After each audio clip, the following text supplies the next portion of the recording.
نبی علیہ الصلوۃ والسلام فرمای وما عمل ابن آدم من عمل يوم النحر احب الى الله من احراق الدم.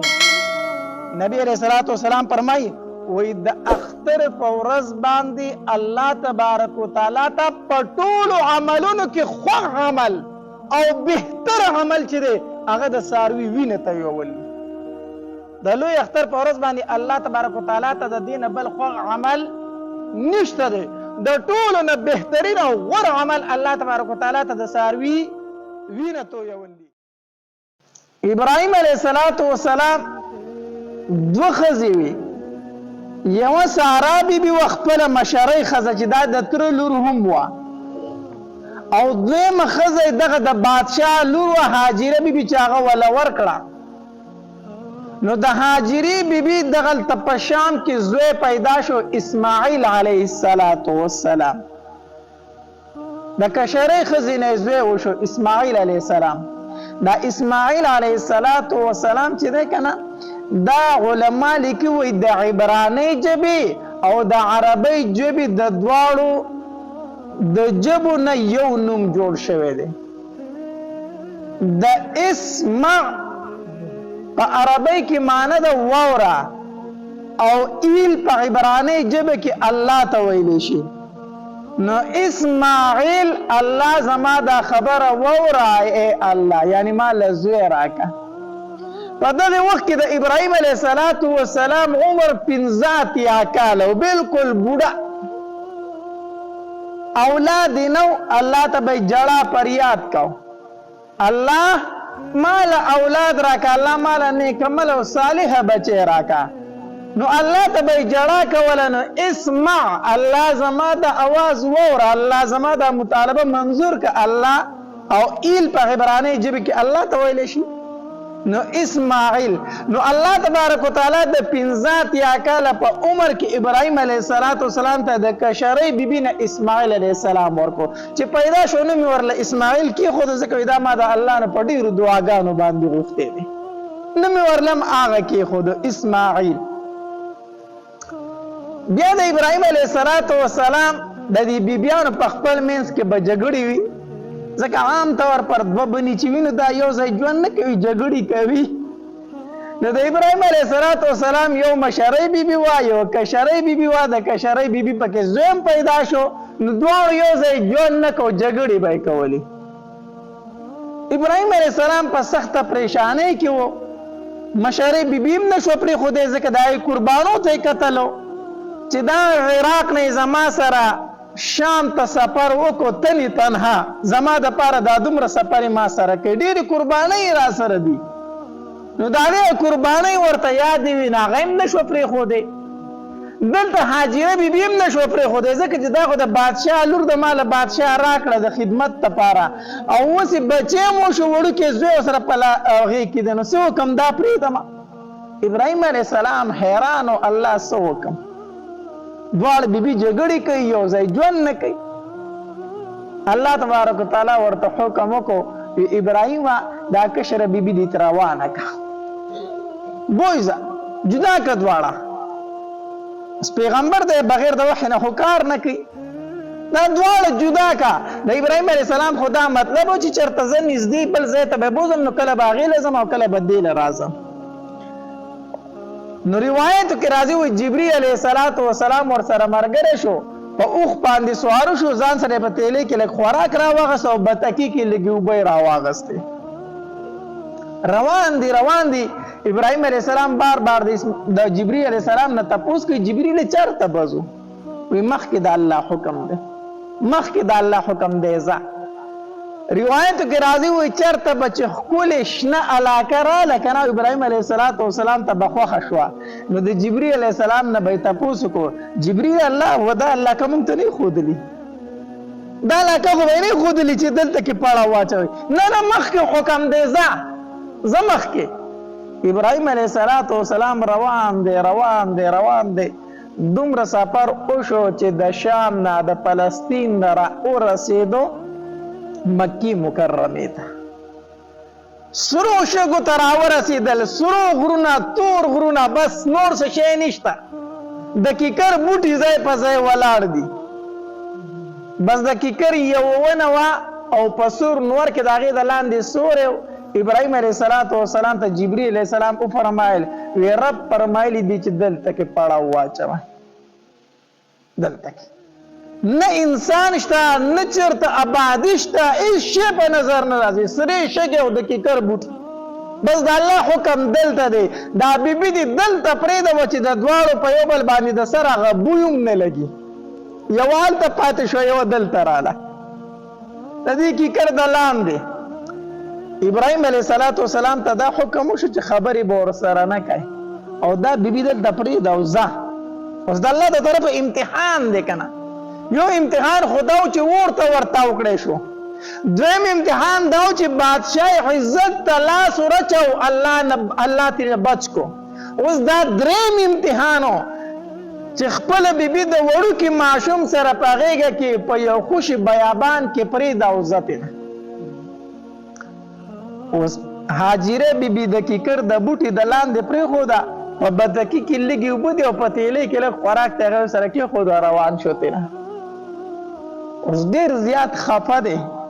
د ځوانۍ عمر هم نه دی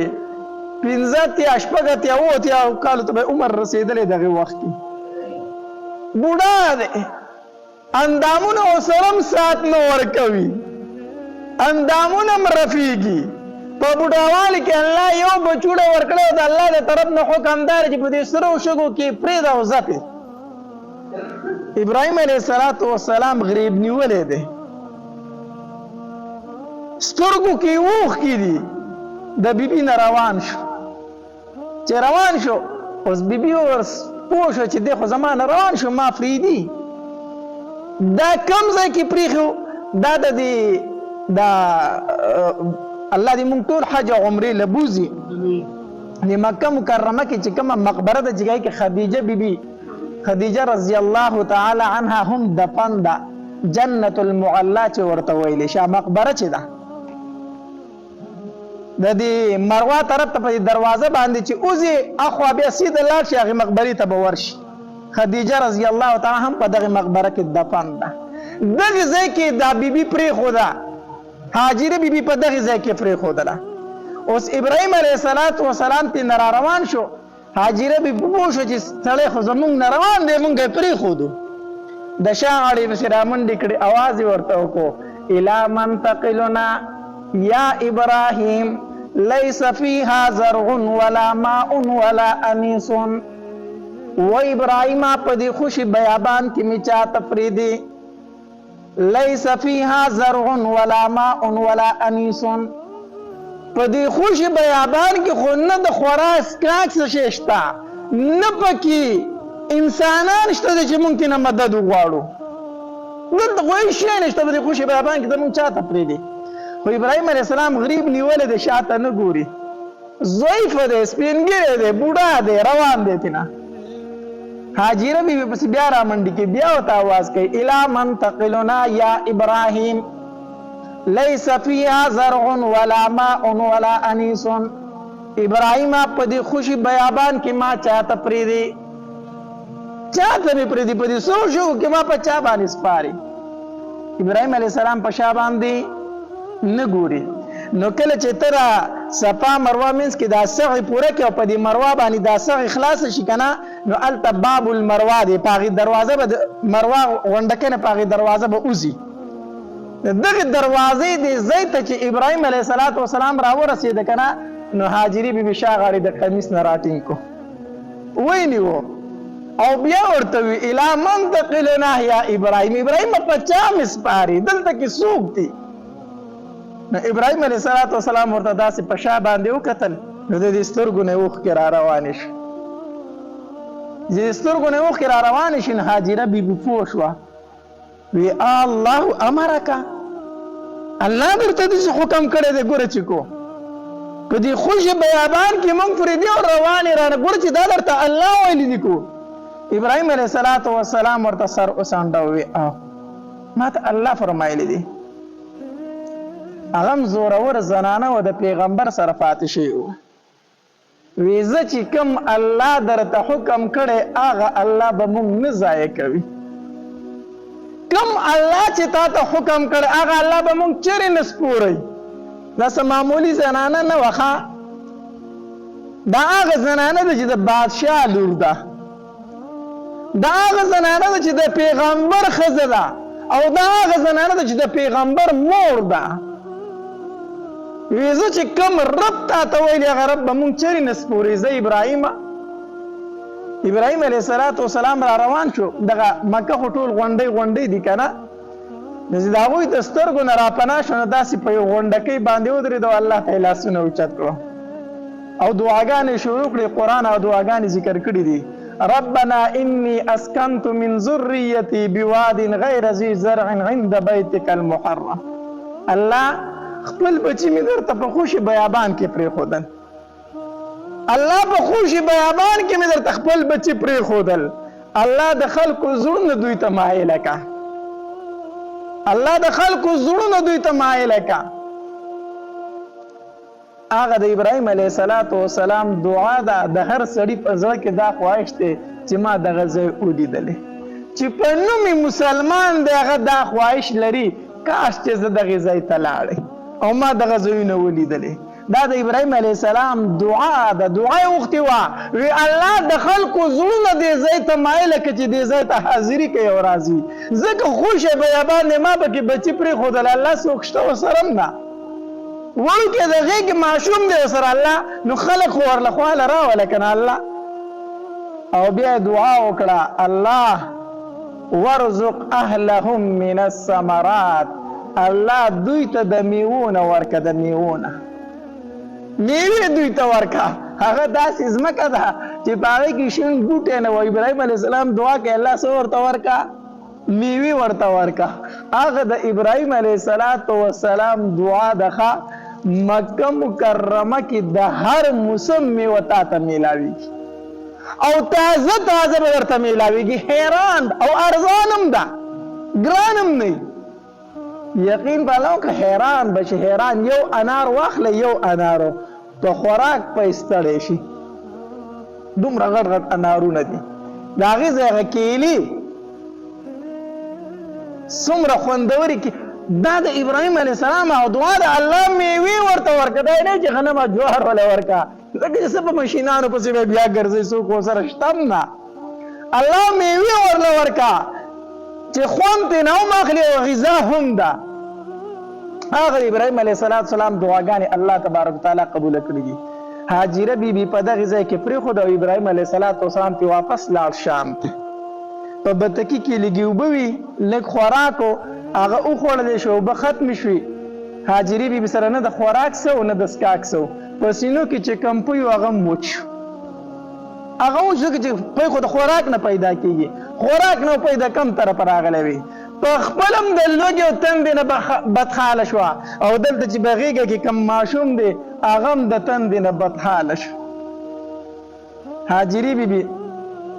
د صفا او مروه په دې منځ کې دغلته کې ناسته ده او اسماعیل علیه السلام ورسره په غېږه کې دی او د تندې نه بدحاله دی. نو بچی داسې په شګو کې سمله او کېښودو او لاړه د صفا غونډۍ ته وختله. چې د صفا غونډۍ ته وختله داسې ګیر چاپېره یې وکتل، ګیر چاپېره یې وکتل چې څوک په نظر باندې راشي. زه به ورته ووایم چې ای د الله بندګانو مونږ سره لږ امداد وکړئ، لږ اوبه خوراک یې بچی راته مړ کېږي. ګیر چاپېره یې وکتل، څه اوازونه یې وکړلو خو هلته کې څوک وه خو خوشې شګې وې، خوشې بیابان و، هېڅ په نظر رانلو. نو ښکته د صفا غونډۍ نه راکوزه شوه، نو د اسماعیل علیه السلام خواله به راله. نو د هغې ځای نه یې منډې کړې مروه غونډۍ ته وختله. اوس خو هغه غونډکۍ داسې لږې لږې ښکاري. خیر ښکتې چتونو ته چې لاړ شي بیا د ویښ هغه غرونه د لا شته دی ښه، نو ټول لاندې چت ته چې لاړ شي اکثر دا سغې اوس په برې چتونو کې کېږي. نو مروه غونډۍ ته لاړه. چې مروه غونډۍ ته لاړه داسې ګیر چاپېره یې وکتل او اوازونه یې وکړو چې د الله بندګانو که څوک یې ما ته اواز راکړې بچی راته د تندې نه مړ کېږي. خو هغې ځای نه هم جواب میلاو نه شو. نو د مروه غونډۍ نه بیا راکوزه شوله.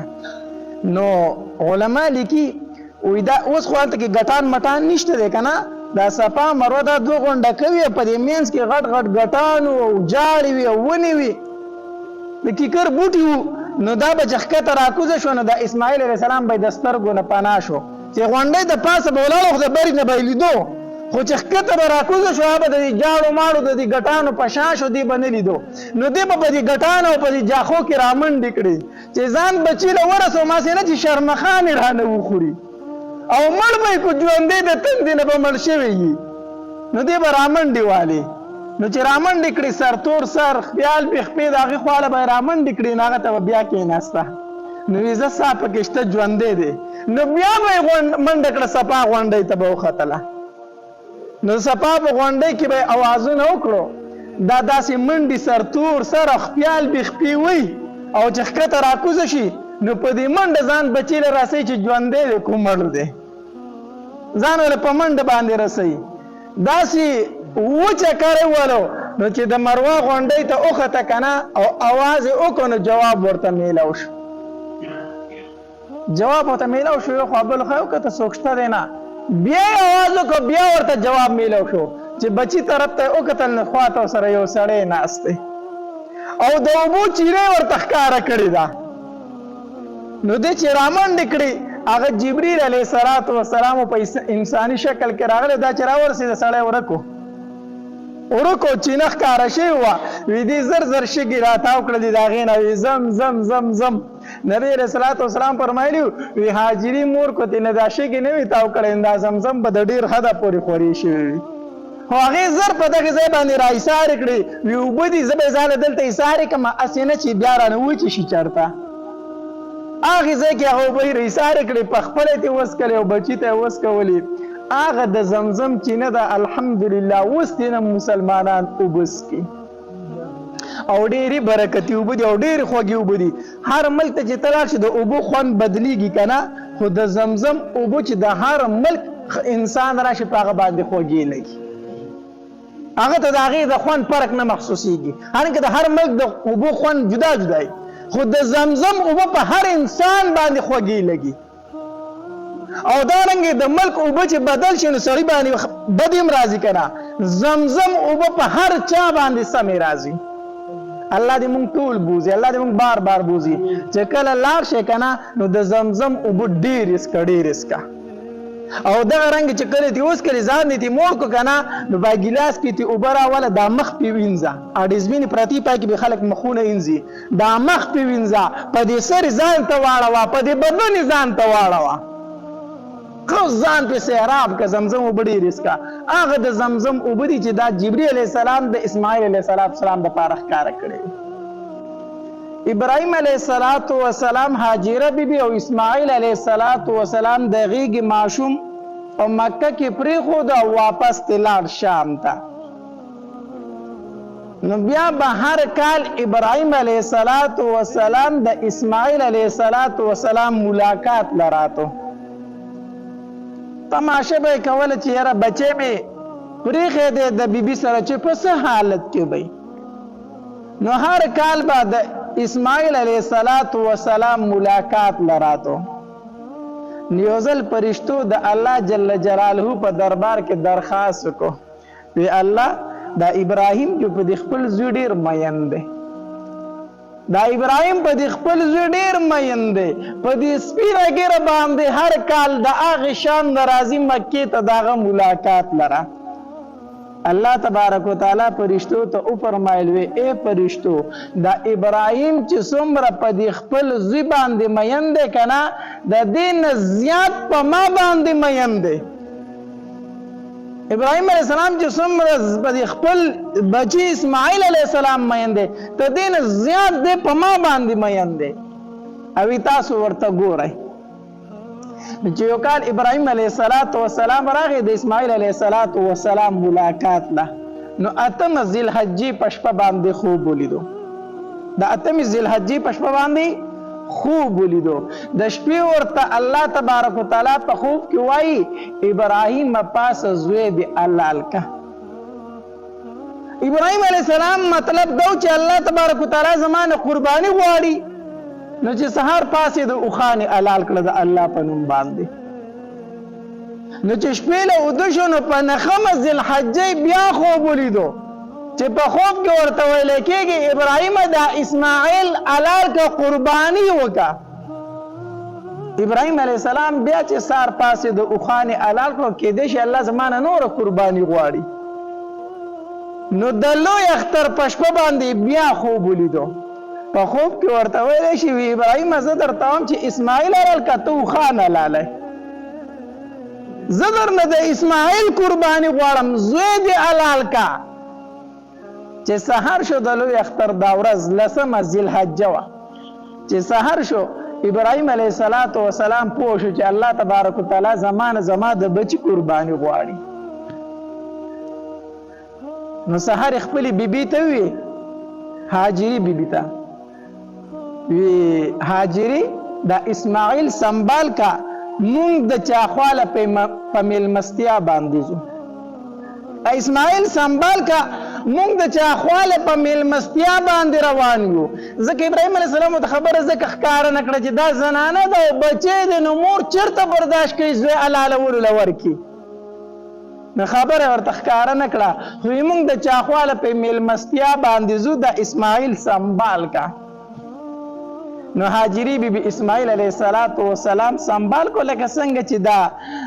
ماشومان د پلار سره چېرته ځي نو مور ورله مخ لاسو کې نوي کپړې ورته ورواچوي سنبالي کې سر وله منګس کې وایي د پلار سره یې ځي. نو هاجري بیبي اسماعیل علیه السلام سنبال کو تیاری کو. ابراهیم علیه السلام دلته پټ په ترخ کې رسۍ پړی راواغسته او ځان سره یو پټه چاړه راواغستله. چاړه یې راواغسته او اسماعیل علیه السلام د ځان سره روان کو د کور ووتل. اوس د اسمان نه فرشتې تماشه کوي الله دا د ابراهیم په څه قسمه امتحان کې ور واچو. فرشتې حیران دي چې الله تبارک وتعالی په ابراهیم علیه السلام څه قسمه امتحان کول غواړي. دلته شیطان سره فکر پیدا شو کو چېرته ابراهیم علیه السلام په دې امتحان کې کامیاب شو نو زما خو به ډېره غټه رسوایي وشي. شیطان خپل کار شروع کو. روایت کې راځي وایي د بوډۍ ښځې په شکل باندې هاجري بیبي له راغی. وی هاجري تا ته پته ده چې ابراهیم اسماعیل چېرته بوستو؟ هاجره بیبي ورته وایي او ما ته پته ده چې اخواله په میلمستیا باندې ځي. بوډۍ ورته وایي د شیطان چې د بوډۍ ښځې په شکل کې راغلی وی نه د چا خواله په میلمستیا باندې نه ځي حلالولو له یې بووستو. هاجره بیبي ورته وایي تباه شي برباد شي پلاران چېرته بچي حلالوي دا ته څه وایي؟ نو دا ابلیس ورته و چې د بوډۍ ښځې په شکل کې دی وایي نه که نه الله ورته حکم کړی ځکه یې حلالوي. نو هاجره بیبي ورته څه وایي؟ وایي کو الله ورته حکم کړی د اسماعیل مرۍ پرېږده و د هاجرې مرۍ ورته هم حاضره ده. چې الله ورته حکم کړی د اسماعیل قرباني خو پرېږده و هاجره دې هم قرباني کړي دا ورته هم تیاره ده. اوس دغلته کې شیطان ناکامه شو. ابراهیم علیه السلام د مینا په طرف باندې روان دی. اوس دلته کې د وړوکي په شکل کې راغی اسماعیل علیه السلام لره و اسماعیله چېرته ځې؟ د پلار سره مې روان یم چاله میلمستیا له ځو. میلمستیا له نه ځئ پلار دې حلالوي. اسماعیل علیه السلام ورته وایي بدبخته زامن چې حلال کړي دي چې ما به زما پلار حلال کړي. نو شیطان ورته وایي نه که نه الله ورته حکم کړی ځکه دې حلالوي. اسماعیل علیه السلام وړوکی دی هغه ورله جواب ورکوي وایي چې د الله ورته حکم دی نو د اسماعیل مرۍ ورته حاضر ده. شیطان دغلته هم ناکامه شو. د ابراهیم علیه السلام له راغی د غټ سړي په شکل باندې او ابراهیم علیه السلام ته وایي ابراهیمه ما خو چې ته هوښیار سړی یې ته خو ډېر کم عقل سره وختې په خوبونو باندې چا زامن حلال کړي دي چې تا خوب ولید او اسماعیل خپل بچی د حلالۍ نه روان کړی دی. خو دا خبره یاد وساتئ د پیغمبر خوب دا وحي د پیغمبر خوب څه دا وحي. نو شیطان ورته وایي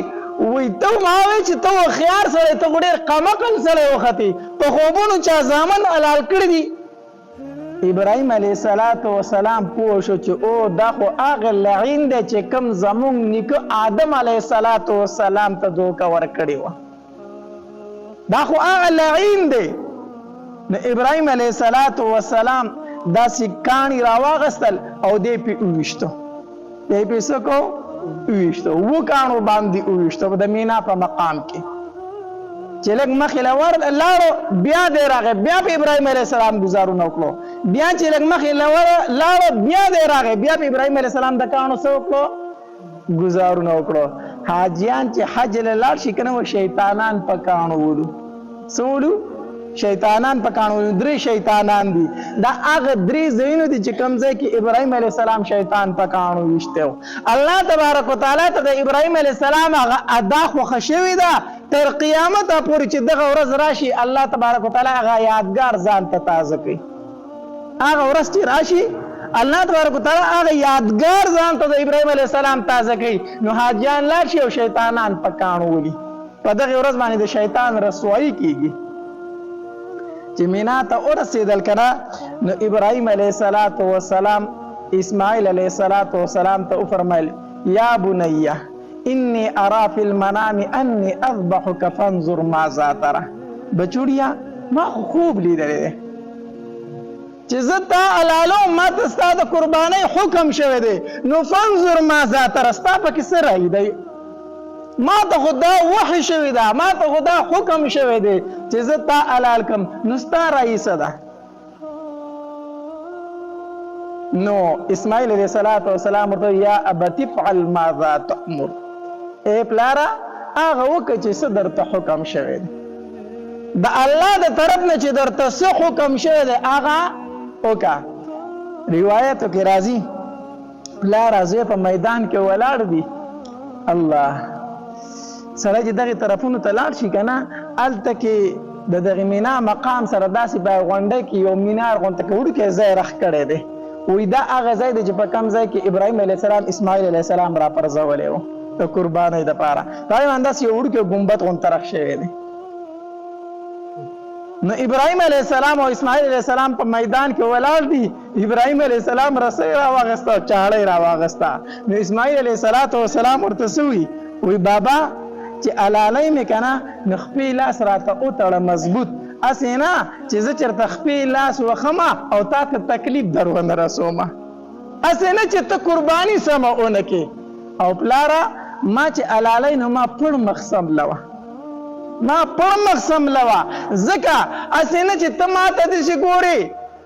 ستونې ستاغ مې سملی، ته زما سترګو ته ګورې زه ستا سترګو ته ګورم او ترس دې راباندې راشي چېرته چاړه ونه چلی. ما پړ مخې سملوه چې زما سترګې نه ویني، زما مخ نه ویني، چې چاړه ازاده وچلی چې الله درنه رضا شي. نو ما ستونې ستاغ مه سملوه، هسې نه چې ما تا یو بل ته په سترګو کې ګورو او ستا راباندې ترس راځي او ته چاړه نه شي چلولی. الله ډېر عجیبه امتحان دی. ابراهیم علیه السلام اسماعیل علیه السلام ځمکې ته راتاو کو،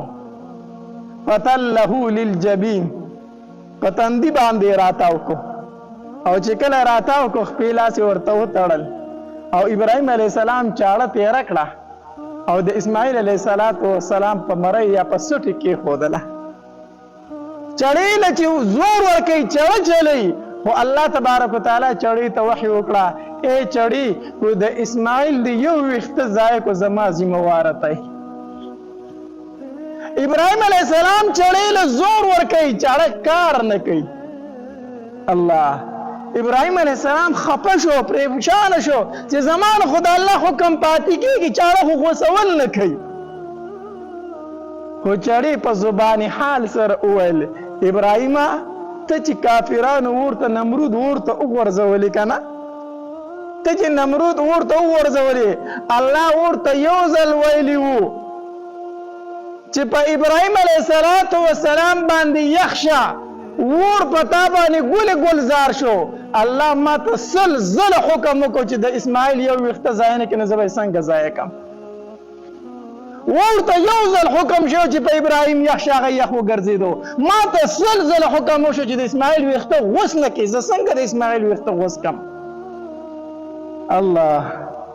ابراهیم علیه السلام وایي دا چاړه راواغسته که نه هغې غوڅول نه کول کره د دې دا تیری شو که د اسماعیل علیه السلام په دې سټ باندې داسې کېښوده او د خپل بدن دا زور یې پرې ور واچو چې دا به داسې ورننوځي او چغه یې کړه ورسره چې څنګه یې چغه کړه د شانه اواز راغی وی الله اکبر الله اکبر. اسماعیل علیه السلام چې پاسېدو او داسې شاته یې وکتل، جبریل علیه السلام ولاړ دی او ګډ ورسره دی. نو اسماعیل علیه السلام وویل وی لا اله الا الله. ابراهیم علیه السلام چې وکتل وی الله اکبر الله اکبر. الله د اسمان نه اواز وکړو وی ولله الحمد. دا تکبیرات التشریق دا د جبریل علیه السلام، د اسماعیل علیه السلام، د ابراهیم علیه السلام او د الله جل جلاله د قول مجموعه ده. چې کله اخترونه راشي مونږ دا تکبیرات وایو کنه. ابراهیم علیه السلام د الله په نوم باندې خپل زوی قرباني کو، خو الله د اسمانونو نه ګډ راولېږو د هغه ګډ قرباني وشوله او اسماعیل علیه السلام پاتې شو. هغه ادا د ابراهیم علیه السلام الله ته خوښه شوې ده چې کلم د لوی اختر ورځ راشي کنه نو ټول مسلمانان قربانی کوي او ځان ته د ابراهیم علیه السلام هغه یاد الله تبارک وتعالی تازه کوي. نبی علیه السلام فرمایي وی ما عمل ابن آدم من عمل یوم النحر احب الى الله من احراق الدم. نبی علیه السلام فرمایي وی د اختر په ورځ باندې الله تبارک وتعالی ته په ټولو عملونو کې خوږ عمل او بهتر عمل چې دی هغه د څاروي وینه تویول. د لوی اختر په ورځ باندې الله تبارک وتعالی ته د دې نه بل خوږ عمل نشته دی. د ټولو نه بهترین او غوره عمل الله تبارک وتعالی ته د څاروي وینه تویول دي. او حدیث مبارک کې راځي نبی رسول الله فرمایي وانه لياتي يوم القيامه بقرونها واشعارها وازلافها. نبی علیہ الصلوۃ والسلام فرمایي وای د قیامت فرض با د دې انسان د نیکو پتل کې د دې ساروی داسوي د دې ساروی د ښکرونه دا هر سبب د دې انسان د نیکو پتل کې تلل کېږي. دا هغه شیزونه دي چې عام طور پر موږ ورتاوو کنه، هغه موږ ورتاوو ښکرونه سوی اډو کې دا موږ څه کوو ورتاوو. خو حدیث مبارک کې راځي کوم شی چې ته د قربانۍ د څاروي نه ورتاوی دا به هم ستا د نیکو په تله کې څه کېږي تللی کېږي. او بیا نبي علیه الصلاة والسلام وفرمایل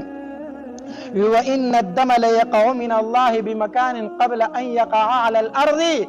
د قربانۍ د څاروي وینه لازمه کې ته نه رسېدلي چې دا د الله په دربار کې قبول شي. تا د څاروي په مړۍ باندې چاړه راوکاږله وینه لازمه کې ته نه ده رسېدلې چې الله پې ستا مغفرت وکړو. دومره دا عمل زر قبلیږي الله تبارک وتعالی. نو چې په چا باندې قرباني واجب ده د لوی اختر په ورځ باندې د دې نه بهترین عمل بل نشته بلکې هغه د څه وکړي قرباني وکړي. د دې وجې نه کوم انسان باندې چې قرباني واجب ده او د قرباني نه کوي نو حدیث مبارک کی راضی نبی علیہ الصلوۃ والسلام فرمایل من وجد ساعة ان يضحي فلم يضحي فلا يحضر مصلانا. نبی علیہ السلام فرمایل وی د چا چې طاقت کیږي چې د قربانی کولای شي او نه کی د زما عیدګاه ته ناراضي. مطلب دا ہے قربانی طاقت کیږي او قربانی نه کوي په ما پسې د منځ نه کوي. نبی علیہ السلام فرمایل دومره سخت سزا ده دومره سخت سزا ده. نو قربانی کې ډیر زیات ثواب دی. حدیث مبارک کې راځي صحابه کرام د نبی علیہ الصلوۃ والسلام نه تاسو کو وی دا الله پاک پیغمبره ما هذه الاضاحی. صحابه کرام تاسو کو د نبی علیہ الصلوۃ والسلام نه ما هذه الاضاحی دا الله پاک پیغمبر دا قربانی څه شه دی. په هر اختر کې مونږ په لکاو په زرګاو د سارو ویني تویو دا څه شه دی. نبی علیہ الصلوۃ والسلام فرمایل سنت ابیکم ابراهیم علیہ الصلوۃ والسلام دا تاسو د پلار د ابراهیم علیہ الصلوۃ والسلام سدي سنت دي. هغه په دې ورځ باندې د خپل زوی په مړی چاړه راخکلی وته په ساروي باندې راکاږي. الله تبارک وتعالى درته هغه شان ثواب نصیب کړي. صحابه کرام تاسو کو فما لنا فيها یا رسول الله د الله پاک پیغمبر صرف د ابراهیم علیه السلام سنت ژوندي کو موږ ته په کوم څه میلاویږي زمونږ د پاره به کې شته که نه صرف د ابراهیم علیه السلام سنت ژوندي کو نبی علیه الصلاة والسلام فرمایل بكل شعرة حسنة په هر ویښته باندې نیکي ده په هر ویښته باندې څه ده نیکي ده ستاسو نه تپوس کومه د غویي په ملا به څومره ویښته څوک شمارلی شي نشي شمارلی نو د دې حدیث مبارک مطلب دی چې په قربانۍ باندې بې شمېرې نیکۍ دي څنګه چې د غویي د ملا ویښته شمارلی نشي ته نو دغه شانتې ته خپلې نیکۍ نشي شمارلی کومې چې الله په دې قربانۍ باندې درکوي بكل شعرة حسنة په هر ویښته باندې څه ده نیکي ده صحابه کرامو تپوس وکړو د الله پاکه پیغمبره په بعضې سارو باندې خو وړی وي لکه ګډان شو نو فصوفو یا رسول الله یا رسول الله د الله پاکه پیغمبره د وړی څه حکم دی نبی علیه الصلاة والسلام فرمایل بكل شعرة من الصوف حسنة د وړی په هر تار باندې تاله یوه نیکي ده لنډه خبره د ګډ په دې املا باندې دا وړی ولاړ کنه او بیا دې وړی ته چې ګوري په دې باندې یو پشم غونته کې ښکاري د پشم په دې نری تارونو تاله یوه نیکي ده دومره زیاتې نیکۍ دي نو قربانۍ کې ډېر زیات ثوابونه دي د چا چې طاقت کېږي دی په خپله باندې څه وکړي قرباني وکړي چې کله قرباني کوئ دا خبره یاد وساتئ چاړه به ښه تېره کړي چاړه به ښه تېره کړي نبی علیہ الصلوۃ والسلام حدیث مبارک ته چې کله تاسو ساروی علالوي د هغې نه مخکې هغه ته چاړه ښه تېره کړه هغه ته بې ځایه تکلیف مه ورکوه صحیح شو یو به چاړه ښه تېره کړي دویمه خبره دا ده چې د قربانۍ یو څاروی به د بل څاروي په مخ کې نه الالی کوشش دا کوه چې دوه څاروي د یو بل مخې ته الالو نه کې درېیمه مسله دا یاده وساتئ چې څاروی را پرځوئ را تاووئ ټیک شو نو مخ په قبله کوشش وکړئ چې را تاوې کړئ چې د هغه قبلې طرف ته مخ راشي چې ته الالی نو چې د څاروي مخ کوم طرف ته قبلې طرف ته کوشش وکړه په راتاوولو کې چې څاروی مخ په قبله راتاو کا خو موږ د راتاوولو چل څه راځي موږ څاروی راتاوو نو سم غویمني سم مصیبت جوړ چل نه ورځي نو څاروی کو درنه بد راتاو شو که نه نو بیا دا مه وایه چې وی چورلوئ قبلې ته وله مخ کوئ نه څنګه چې راتاو شوی اوس دکه شانې حلاله وه څاروی به راکاږئ ګورئ نه ښه څاروی به راکاږئ نه چې اوس یې راوکاږئ قبلې ته وله مخ کوئ نه څنګه چې دې راتاو کو اوس یې هغه شانتې حلال که هغه ته تکلیف مه ورکوئ چې هغه چورلی را چورلی خبره یاده شوه که نه بله مسله چې کم کس خپل قربانی وي پکار خدا د چاغه دی په خپل ذبح وکي په خپل د سو کی حلال وکي خو کو د ټل قربانی دا د مرګرو په شریکه قربانی دا نو په دوی کې چې کم کس تقوادار وي نیک عمل سړی وي او د حلالي په طریقه باندې خپويږي نو هغه دی حلال وکي کم سړی چې حلال کوي دی به خامخا بسم الله الله اکبر وای نور دعاګانې دي کو هغه یاد کړي ډېره ښه ده کو هغه یاد نه کړي نو دا به خامخا وایي چې بسم الله الله اکبر نو حلالونکې به دا ضرور وایي یو خبره حلاله به په ښي لاس کوي حلاله به په کوم لاس کوي په چپ لاس باندې به حلاله نه کوي نو که څوک په چپ لاس حلاله کوي نو هغه ته مه ورکوه بل ملګری پکې وګوره او هغه ته ووایه ته په ښي لاس باندې څه وکړه حلاله وکړه ښه چې کله حلاله وشوله نو څاروی دی ملګری دي ټلګری دي نو څاروی ټک ټوک شو نو غوښه چې څو ملګري دي څو ایسې دي نو دومره ایسې به د توله وباسي د څه نه به وباسي په تول باندې به اوتلي ایسې به جوړې کړي چې ایسې دې جوړې کړې بیا یو ملګري ته وایي ته اخوا مخ کا هغه به اخوا مخ کړي هغه ته وایي دا ایسه د چا دا ایسه د چا دا ایسه د چا پوه شو که پوه نه شوئ خو اول به ایسې د څه نه وباسئ د طول نه به وباسئ ګورئ یاد وساتئ ځکه کو د چا حصه زیاته لاړه د چا کمه لاړه په قربانۍ باندې اثر پرېوځي نو ایسې به د طول نه وباسئ یو خبره بله خبره د خپې به هم ټک ټوک کوئ په غوښه کې به شریکوئ پوهېږئ که نه خپې به هم چې څو ایسې دي دومره به یې کچې کچې کې په ایسو کې به یې ور واچئ دا به پکې یو تن نه و چې دا پکې زه سره وړم زمونږ کره کور مریض دی د کور مریض دی په کال کې چېرته خپې راوړي دي ګنن د قربانۍ خپې درته یادې شوي ټیک شو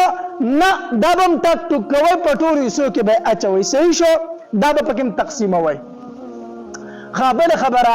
غوښه به په دې طریقه باندې تقسیم کوئ د قربانۍ غوښه د کور ته وړه اوس طریقه څه ده مستحب طریقه دا ده چې د خپلې قربانۍ دا غوښه 3 حصې کې یوه حصه کور ته پرېږدي یوه حصه خورلڼو ته ورکړي رشته دار چې کم دي او یوه حصه مسکینانو غریبانانو ته چا چې قرباني نه ده کړې غوښه به 3 حصې کې دا مستحب طریقه ده اوس یو سړی دی او هغه وایي کالو سر مې کور ته غوښه نه ده راوړې ګڼ کور دی دې ته به غوښه څوک پوره کوي نو په روغ کال کې هغوی غوښه نه ده خوړلې ټیک شو نو زما کوشش دا دی دا د قربانۍ غوښه چې به د کور والی وخورومه خیر دی ټوله وله کېده کېښودی شي ښه جایز دي په کور والا باندې خورولی شي خو بهتره طریقه دا ده چې تقسیم کې کور والا ته بیا له بازار نه غوښه راوړی شي راوړوله ښه خبره دا ده چې تقسیم کې خو که نه یو سړی وایي زمونږ کور ګڼ دی او نه رسي راته نو کور یې کېده ټوله جایز درله دي د ټولو نه اهمه مسله او غټه مسله هغه دا ده چې قرباني واجب په چا باندې ده نو قرباني واجب ده په صاحب نصاب باندې کوم انسان باندې چې زکات فرض ده په هغه انسان باندې قرباني هم واجب ده اوس دا نصاب څه شی دی نو دا یو اوږده مسله ده خو زه درته په اسانو الفاظو کې وایم نصاب 2.50 تولې سپین زر دی نو د چا په ملکیت کې یعنی د چا سره چې 2.50 تولې سپین زر موجود وي په د باندې قرباني واجب ده یا ور سره دومره نغدي پیسې دي چې 2.50 تولې سپین زر پې کېږي نو بیا هم په د باندې قرباني واجب ده اوس د 2.50 تولو سپینو زرو څومره روپۍ کېږي نو دا موږ یقیني او کنفرم ځکه نشو ویلی چې د سپینو زرو قیمت ښکته او پورته کېږي خو غالبا نن سبا تقریبا 1,10,000 روپۍ ته جوړیږي د 2.50 تولو سپینو زرو نه نو اندازتاً چې د چا په ملکیت کې 1,10,000 روپۍ څخه سپورته دومره پیسې د چا په ملکیت کې وي د صاحب نصاب دی په د باندې قرباني واجب او ضروري ده دی به قرباني کوي یا د سره د ضرورت نه سیواګره سامان دی د ضرورت نه سیواګره سامان کم سامان ته ولی شي چې داغي استعمال په کال کې یو ځل هم نه کیږي د کپړې دي جوړې جامې دي په کور کې لوښي لرګي دي داسې اشیاء دي چې داغي استعمال په کال کې دی یو ځل هم نه کوي دا د ضرورت نه سیواګره دی نو داغي قیمت چې ولګولې شي 1,10,000 روپۍ ته نه جوړیږي نو بیا هم په د باندې قرباني واجب ده یا ور سره مالی تجارت ته دکاندار دی دکانداری کوي د په دکان کې سامان د 1,10,000 روپو پروت دی نو بیا هم د صاحب نصاب دی په د باندې قرباني واجب او ضروری ده دی به قرباني کوي نو لنډه خبره دا ده چې نصاب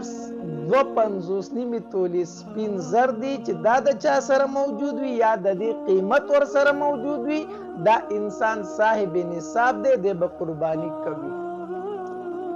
اوس دې کې یو مسله ده او هغه دا ده چې یو سړی سره خو په جیب کې 1.5 روپۍ پرتی دي خو په د باندې 2 لک روپۍ قرضه ده نو آیا دې به قرباني کوي او که نه به کوي نه په د باندې قرباني واجب نه ده ځکه د په جیب کې چې کم دا 1.5 لک روپۍ پرتی دي دا د نه دي دا د قرضداري دي قرباني دی نه کوي دا پیسې دی راوالي قرضداري ته دی ورکی په دې قرباني کول کې اوس د ثواب نه ملاويږي بلکې الټا ګناهګار دی چې پیسې وسره شته او قرضداري له پیسې نه ورکي هغه غریب په تکلیف کې اچولې بل مسله دا ده چې یو سړی سره خپل پیسې په جیب کې اوس نغدي نشته دی خو نور خلکو ته قرضې ورکړي دي 50 2 لک دي 50 3 لک دي د پیسې په باندې او نقد ورسره نشته، آیا دی به قرباني کوي که نه کوي؟ دی به قرباني کوي، په ده باندې قرباني واجب ده، دی صاحب نصاب دی. ځکه ده چې چاته پیسې ورکړي دي هغه د ده پیسې دي، دی به د هغې زکات هم ورکوي او په هغې پیسو باندې به دی قرباني هم کوي، هغه د ده پیسې دي. بل مسله دا ده چې په چا باندې قرباني واجب وي او قرباني نه کوي ګناه شته؟ بالکل ډیره لویه ګناه ده، سخته ګناه ده. حدیث مبارک کې راځي نبی علیه الصلاة والسلام فرمایي من وجد ساعة ان يضحي فلم يضحي فلا يحضر مصلانا او كما قال عليه الصلاة والسلام.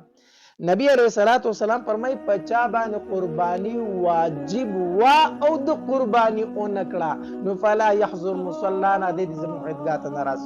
د دې په ما پسې مونږ نه کوي، د دې په ما پسې نه ودرېږي. دومره نبی علیہ السلام سخت رټنه فرمایلی نو په چا چې قربانی واجب وي او قربانی نه کوي سخت ګناهګار دی. بل مسله دا ده چې یو سړي باندې په خپله قرباني واجب ده، خو دی په مشترکه کور کې پاتې کیږي، درونو سره یو ځای پاتې کیږي، نو مشر ورور چې قرباني وکړي آیا د ده ذمهواري خلاصه شوه؟ نه، د ده ذمهواري نه خلاصېږي. خلک وایي که نه وایي قرباني زما مشر ورور کوي، اختیار د هغه سره دی ځکه زه قرباني نه کومه. دا خو اسانه خبره شوه، دا قرباني یو عبادت دی، مونځ هم یو عبادت دی. وایه مونځ هغه کوي، زما مونځ کولو ته ضرورت نشته دی ځکه مشر ورور خو مې مونځ کوي که نه. دغه رنګې ووایه زما مشر روجې نیسي، هغه ټوله ذمهواري اخیستې ده، لهذا زه سله روجې نیسمه. په عباداتو کې دا قاعده ده چې یو عبادت د بل د طرف نه څوک نشي کولی. څنګه چې مونځ ستا د طرف نه بل څوک نشي کولی، څنګه چې روجې ستا د طرف نه بل څوک نشي نیوی، دغه شانتې قرباني هم ستا د طرف نه بل څوک نشي کولی. نو که مشر ورور د قرباني وکړه او تا ونه کړه ټیک شو، ته غوښې وخوره خو قرباني د مشر ورور وشوه، ستا قرباني نه ده شوې، ته ګناهګار یې، قرباني دې پرېښې ده. دغرنګې بعضې اوقاتو کې خلک وایي زما پلار قرباني کوي نو زه ځکه قرباني نه کومه. نه، دې کې مسله دا ده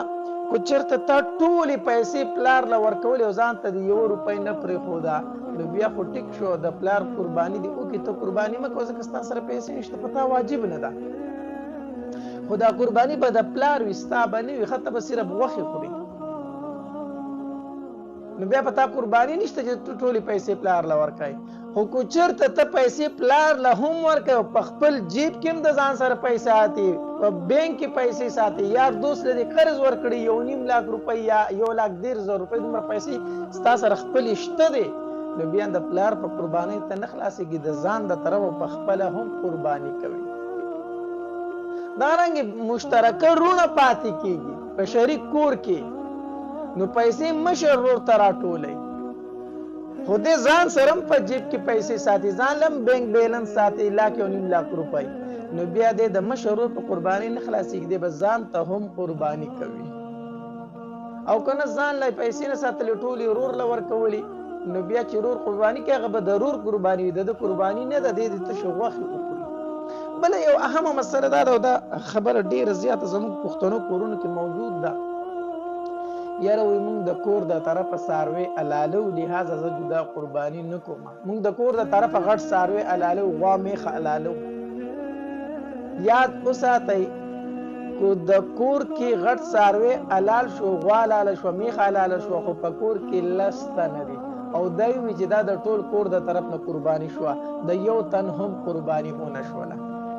ځکه چې په قربانۍ کې زیات نه زیات کسان 7 تنه ځایږي، 7 حصې پکې جوړېږي او دلته په کور کې 10 تنه دي، نو په یو قربانۍ کې چې 10 کسان راوستل د یو تن قرباني ونه شوه، غوښې دي وی خورئ ځان ته. که د کور د طرفه قرباني کېږي په هغې کې به هم حصې جوړوي، 7 حصې به پکې جوړوي، د 7 کسانو به پکې تعین کوي چې دا د پلانکي د طرف نه قرباني شوله. نو مشترکه طور د کور د طرف نه قرباني داسې نه کېږي تر څو چې د حصو تعین نه دی کړی، دا خبره یاد وساتئ. باقي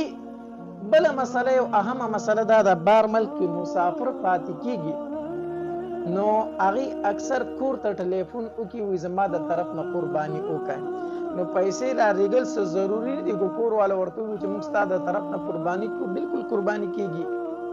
دا ضروری نه ده بس په ما باندې قرباني واجب ده او زما د طرف نه بل سړی پیسې ورکوي نو بالکل زما ذمہواري خلاص شو قرباني مو شو لکه په ښځه باندې قرباني واجب ده او خاوند د دې د طرف نه قرباني کیږي کوي نو بالکل کیږي یا خاوند قرباني واجب ده او ښځه ورته وي خیر دی ستاسو طرف به زه قرباني وکړم پیسې به ورکړم نو هم د خاوند قرباني وشو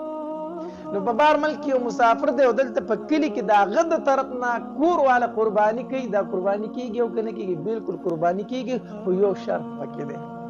شرط پکې دا دی چې په کور کې بدوی ساروي حل ذبح کوي حلالوي تر څو چې ال تاغه د اختر مونږ نه وی کړي کو چرتاغه د اختر مونږ ال تنه دی کړي او دلته دوی قرباني ذبح کړه دا قرباني پکې اون شولا ځکه هغه د اختر مونږ نه دی کړي د اختر د منځ نه مخکې قرباني نه کیږي حدیث مبارک کې راځي یو صحابي لا مونږ نو کړو ساروي حلال کو نبی علیہ الصلوۃ والسلام ورته او فرمایل استاد ذبح او د قرباني چې د غوخي رضا له غوخي اخره قرباني دي نه ده شوی او زخیه دي نه ده شوی د غوخي ځان له اخره نو الزغه په بار بل کې د اختر مونږ نه کړه دلته تا ساروي حلال کو نو دا قرباني پکې اون شو بیا بدا احتیاط کوي چې هغه سره په ټلیفون رابطه ساتي چې هغه ته تا وي چې تا اختر مونږ دی او کو هغه چې او مامونز او کو دا غینه بعد دلته کې قرباني ذبح کا حلال کا نو بهر حال دا اهم مسلې د قرباني یو سودی ان شاء الله نور به هم بیانو دا چې بیانات اوریدل لپاره زموږ د یوټیوب چینل واجد اسلامیک سټوډیو سبسکرایب کړئ په دې به تاسو ته ان شاء الله العزیز ښایسته واقعګانې او بیانات میلاویږي او د کنټینټ د نشانه سره کلیک کړئ تاسو ته په دې باندې په ډیلی بیسس باندې نوي بیانات مخه ته راځي او د خپلو ملګرو سره لازم د ثواب په نیت باندې شریک کړئ کمنټ کې ماشاءالله سبحان الله لازم ولیکئ ډېره مننه